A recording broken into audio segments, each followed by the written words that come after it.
So, leaving the detective stuff up to the police, he got a ride home from one of his friends. And he walked into his door, said, turned back, waved to his friend, said goodbye, and walked in. He knew something was wrong. Normally, his kids run and jump into his arms when he gets home, because they can usually see the headlights pull in to the driveway. Something was definitely the matter, John thought. As he walked up to the kids' bedrooms, he heard something in the kitchen. He walked back down the stairs and turned into the kitchen. Something had obviously been there moments earlier. Now, John didn't have any pets. He didn't have a dog, a cat, not even a bird. So, John was really confused. He reached to his pistol on his waist and put it off safety. He walked around the corner, looked into the kitchen. Nothing was there. He walked through the kitchen, looking through the debris and stuff. Nothing. Just nothing. No back door was open. All the windows were locked. All the doors were locked. No lights on. He couldn't just imagine what was in his house. So, he patrolled around the house, searching for any signs of movement or life. Nothing but a couple of deer. Obviously couldn't get into the house. He knew something was just not right in his house. So he ran upstairs to the kids' rooms and just sitting on the bed was Lewis. Lewis was reading a book, of course, because he's one of those kids, John thought. You couldn't get him away from any books. He chuckled to himself. John looked up and said, "Oh, hi, Dad. I didn't see you or hear you come in." John thought, that's strange. Why, and he asked Lewis, why didn't you hear? And he said, I don't know. I guess I was just too immersed in this book. It's so good. John chuckled again. Seems like it. Okay, shut off your light and go to bed now. I'm gonna go check in on your sister. Oh, that's not a good idea, Lewis said. Why? John asked. She's been going a little crazy lately, and I've been kinda worried about her. John asked him, well, why didn't you think to call me? You know my cell phone number, it's always been on the board. Why didn't you tell the babysitter, the nanny? We didn't want to alarm her.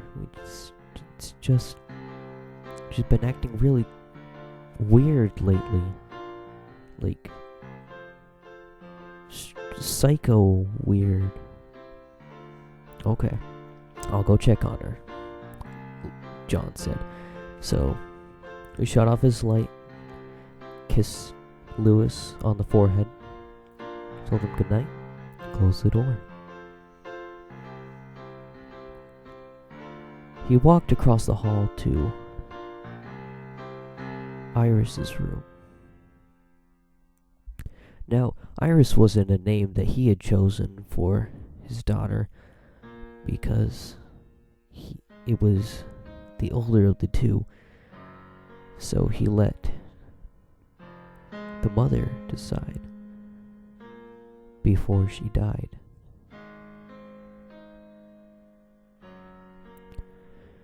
Now, Iris has always been traumatized slightly in some way or another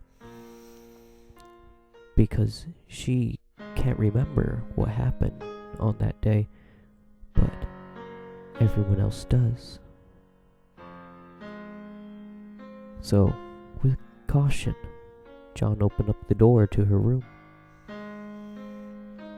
Putting the gun back into his holster and tightening it,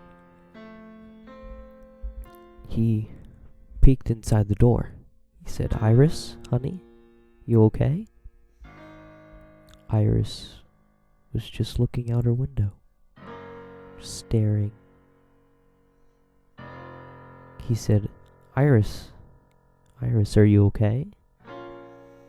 Again, just staring out the window.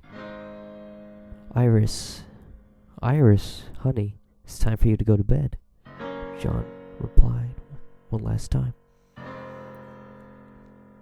Again, she just sat there, staring out the window, as if staring at something that he couldn't see, but she could, and so he looked out the window. He looked around. He couldn't see anything. It was too dark. Iris, honey, it's time for you to go to bed." She nodded, finally, and got under her covers. Her black pupils just staring out at him as if she had was just empty. He said, "Good night. I love you, honey," and he shut off the light. "Sweet dreams." Still no reply. "Lewis was kind of worried about you. Is there something wrong, or can I help?" He sat on the edge of the bed, waiting patiently. She just stared at the ceiling, as if she was in a trance. "Well, I'll see you in the morning. Good night," he said. "Good night," Iris replied. He turned off her light and walked out of her door.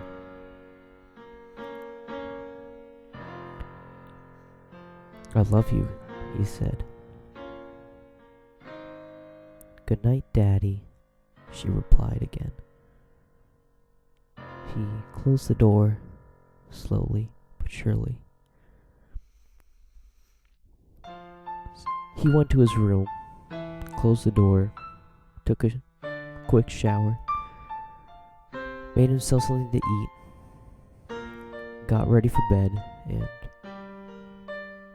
just sat there, laying down, looking at the ceiling. He knew that he would have to tell her one day, but today was not that day.